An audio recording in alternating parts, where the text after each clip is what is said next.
Hello, Willow Glen Middle School. My name is Mark Joseph Wilkins. I served in the United States Army Infantry from the years of 2004 to 2007. I joined the United States Army after September 11th, 2001. Growing up as a kid, I always knew that being in the military was something that I wanted to do. But when I saw those World Trade Towers fall on September 11th, 2001, I knew that's what I was going to do. It took me a couple of years to get everything together and get in the military, but once I was there, I knew exactly what I was going to do. I was going to join the infantry, I was going to go to war, and I was going to fight the bad guy. I was with the 3rd Infantry Division, 3rd Battalion, 69th Armor. I was out at Fort Stewart, Georgia. That's right outside of Savannah, Georgia, on the east side of Georgia.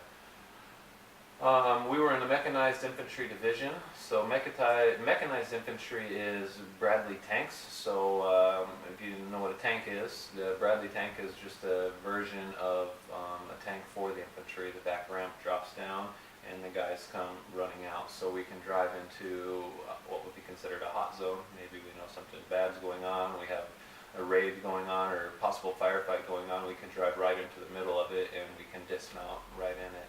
I was the driver for our platoon sergeant, so driving is what I did. I am a 2-time Purple Heart recipient. So the first Purple Heart that I received, the Purple Heart is, if you don't know what a Purple Heart is, that's a medal you receive if and when you're injured by the enemy. So in order to be eligible for the Purple Heart, you have to be engaged by direct or indirect enemy fire. And I was engaged by both. So the first Purple Heart was indirect fire. The enemy shot a mortar into our compound. So we had the mortar is a tube, goes into the ground at an angle like this, and the bad guy takes the mortar head and he just drops it in there, and it comes in an angle, it lobs in to wherever you are, and then it just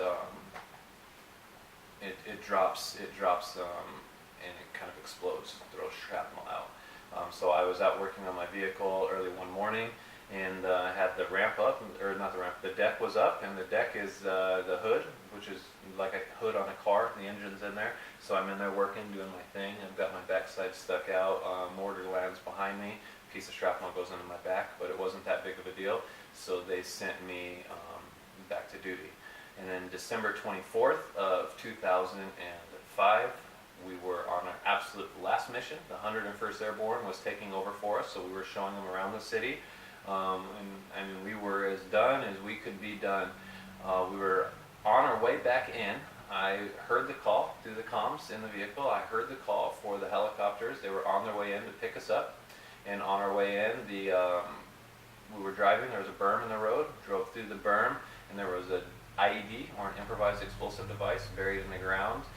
The IED detonated directly under my foot. So when it detonated, it hit me in my heel. And then my heel bone kind of turned to shrapnel, and I lost some 60% of my foot. I personally had to make the decision to amputate my leg. December 24th, 2005 is when I got hurt, but the doctors there in Iraq weren't sure if they'd be able to save my foot or if they would have to do the amputation. So from Iraq, they sent me back here stateside to, I was in Augusta, Fort Gordon, which is in Augusta, Georgia.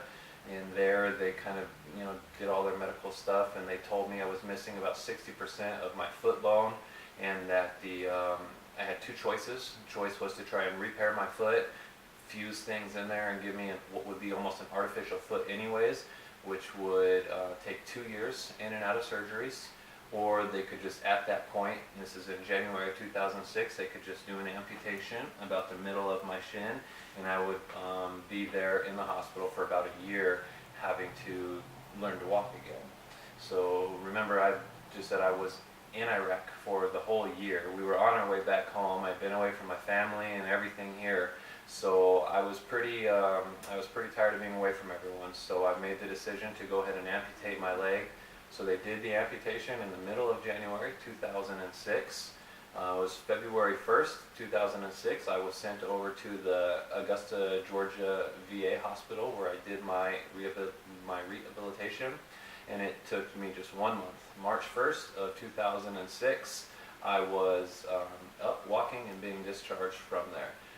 The only reason that I got through it so fast is because I had that motivation.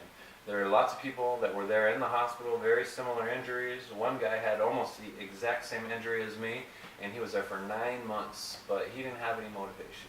He didn't have the drive. He didn't want to try. It wasn't easy. I'll never say it was easy, but I got up every day. I went to my physical therapy. Did my exercises. I worked out. All the pain that I felt, I just kept pushing and kept pushing and kept pushing because I didn't want to be in the hospital anymore. So, I try and always tell everybody, you can do whatever you set your mind to. If you feel that this is something, whatever you want to do, you can do it. And the only one that's going to stop you or tell you no should be yourself. I just have here a couple of awards and stuff that I earned in Iraq.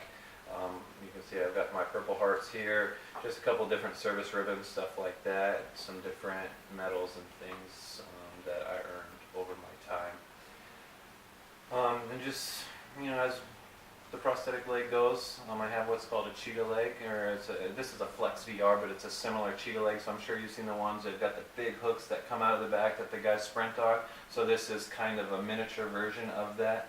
You can see it's got kind of the half hook here, so very easy for me to run on. I'm very active. I play sports, lots of sports. I like to snowboard, get up every single day. I go to the gym. I like to box, work out in the boxing gym, lift weights, play softball, play racquetball, anything that I can do that keeps me going. It's almost fun, It's almost become fun, to challenge myself and to be able to push myself so far and realize that whatever I want to do, I can do as long as I get up and try. So I hope you guys enjoyed my story, and I wish you the best.